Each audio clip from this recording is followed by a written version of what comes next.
Salut, je viens de finir le mentorship 2022 de ICT. J'ai passé les dernières semaines à étudier son mentorship, ses 42 vidéos et plus, parce qu'il continue d'en sortir. Donc des dizaines d'heures à apprendre ce qu'il enseigne. Il y a déjà plusieurs mois, j'avais suivi sa formation de 13 mois. Mais là, ce qui est intéressant dans le mentorship 2022, c'est qu'il donne une méthode claire, efficace et avec des critères factuels. Donc je me suis rendu compte ça correspond grandement à ce que j'enseigne dans mes anciennes vidéos, tu vas voir, sur la stratégie des pièges de marché.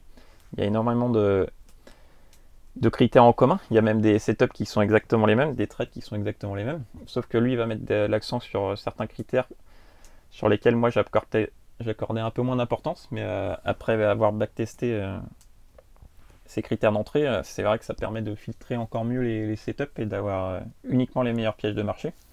Donc je t'ai synthétisé en gros son mentorship, ses 42 vidéos en 8 étapes simples et efficaces. On va les voir une par une sur un cas concret, un exemple sur l'euro USD. Et puis voilà, comme ça tu auras un plan d'action simple et efficace pour appliquer la stratégie d'ICT. Donc critère numéro 1, comme dans n'importe quelle méthode, c'est d'avoir la tendance la tendance de fond dans le dos. Donc lui il parle de biais daily, c'est en gros d'aller en daily et puis de chercher avoir son biais pour la journée et après pour pouvoir chercher des prises de liquidité dans ce sens-là et pour reprendre la tendance de fond. Donc si je te prends l'exemple de l'euro AUD, on voit clairement qu'on est dans une belle tendance haussière. Donc une fois qu'on a vu ça, on passe à l'étape numéro 2, c'est chercher une prise de liquidité. Donc chez ICT, donc en gros un piège de marché, chez ICT, les prises de liquidité, c'est les supports résistance de retail.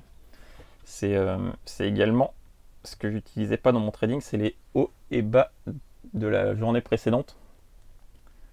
Donc pour ça, j'ai un indicateur qui me permet de les afficher. Tu vois, c'est ces lignes horizontales qui mettent les high and low des journées précédentes. Donc ça, c'est hier, ça c'est avant-hier.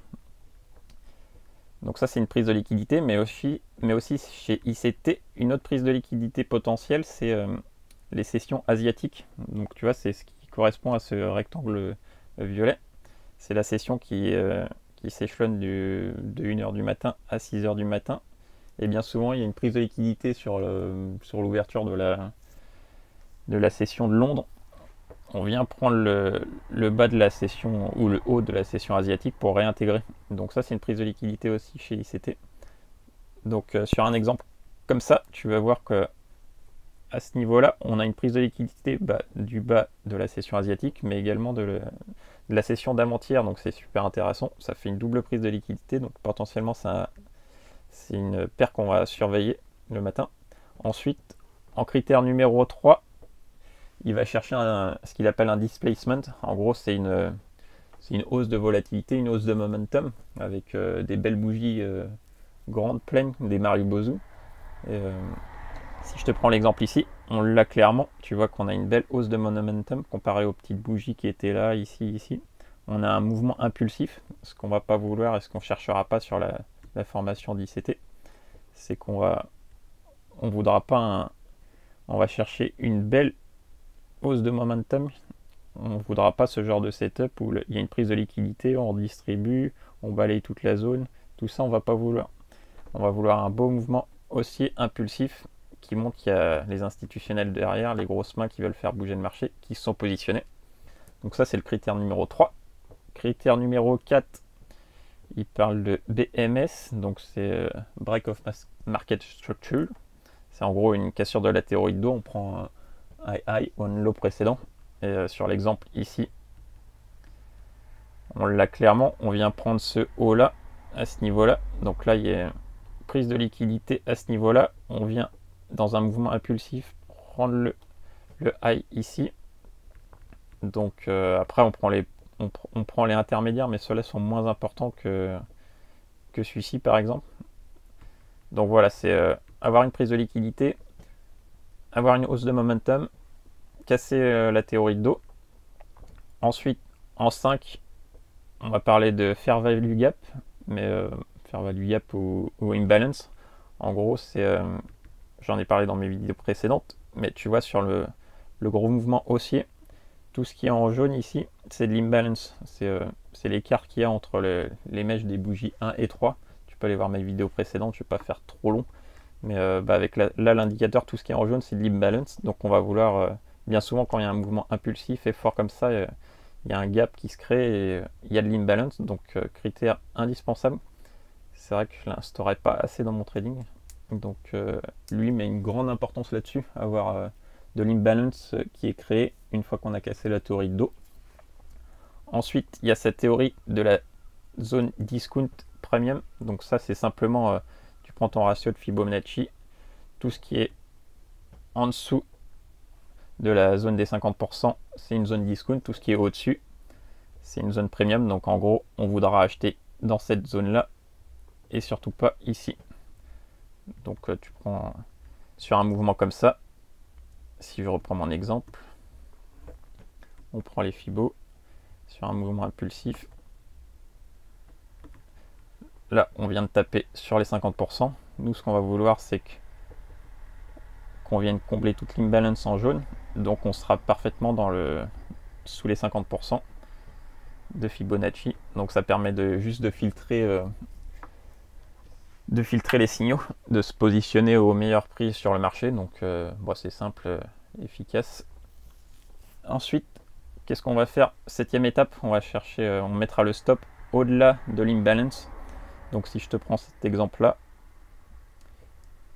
tu vois que je te disais toute l'imbalance est en jaune, donc le plus bas du jaune ici, il est là, et on mettra notre stop, là il est très proche du dernier lot. Donc voilà, au-delà de l'imbalance, au-delà de, si on descend dans les unités de temps, tu verras qu'il y a des lots ici, donc le jaune est ici, le fin de l'imbalance, donc le stop pourra être un peu en dessous les lots. Après, il dit dans sa formation que pour ceux qui veulent avoir un stop plus large, on se met carrément en dessous du plus bas qui a été fait. Après, pour les plus agressifs, on peut avoir un stop plus serré en se mettant sous l'imbalance. Ça, c'est à chacun de voir et de backtester. Et ensuite, le prochain TP sera une prochaine prise de liquidité d'un high and low ou un comblement de l'imbalance sur une unité de temps supérieure. Donc, si je te prends cet exemple-là en live, donc je te disais le matin, tu vois, il est 8h du matin, on a pris la liquidité de la session asiatique et on a pris le lot d'avant-hier. Donc ça, c'est très intéressant. Ensuite, on voit que le marché crée un mouvement impulsif, on prend le haut, donc tous les critères sont bons. On a de l'imbalance en jaune, donc ce qu'on va chercher, on va se positionner au plus près de l'imbalance. Lui, il dit carrément qu'on peut se mettre à l'entrée de l'imbalance pour être sûr de ne pas rater, parce que des fois, le prix va juste venir au début de l'imbalance pour repartir. Des fois, il va venir au milieu, clôturer complètement, mais sur cet exemple-là, le lot est là, donc on peut se mettre sur la fin de l'imbalance ici. Le stop, comme je te disais, sous les plus bas. Et après, en TP, il va falloir monter en unité de temps. Donc là, il n'y a pas grand-chose. Tu vois qu'il n'y a aucun jaune, tout a été balayé. Donc graphiquement, la zone la plus logique, ça serait déjà en TP1 de venir prendre le high qui a été fait sur le mouvement d'impulsion. En TP1 potentiellement. Et en 2, ça serait venir prendre ce high ici. Parce que si on descend en unité de temps, tu vois qu'il y a encore de l'imbalance ici qui n'a pas été balayé. Donc ça peut être une zone logique à venir chercher. Tac, je vais enlever ça. Donc on a dit TP1 potentiellement ici. Ça fait 2,5 en TP1 et en TP2. Si ça se passe bien, tu vois, on vient combler l'imbalance ici. On a un order block là. Donc on est à 6,5 potentiellement. Donc on va dérouler. Qu'est-ce qui s'est passé?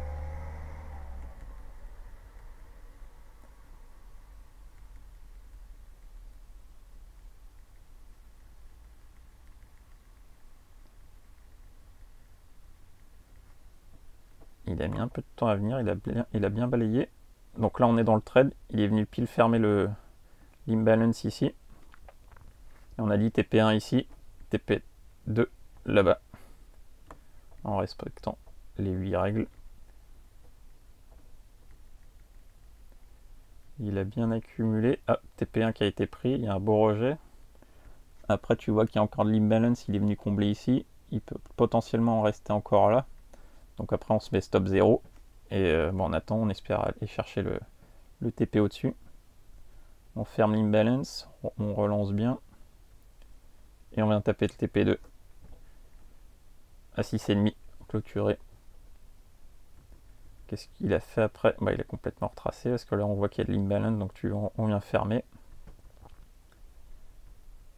On vient taper l'order block, on relance, et après je sais pas ce qu'il a fait, je me souviens plus.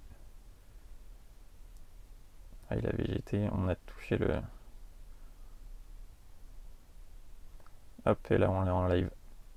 Donc vraiment, ça c'est un beau terrain, un trade classique très efficace. Tu vas voir que si tu appliques ces 8 règles, des setups comme ça, il y en a, suivant l'unité de temps, plusieurs par jour.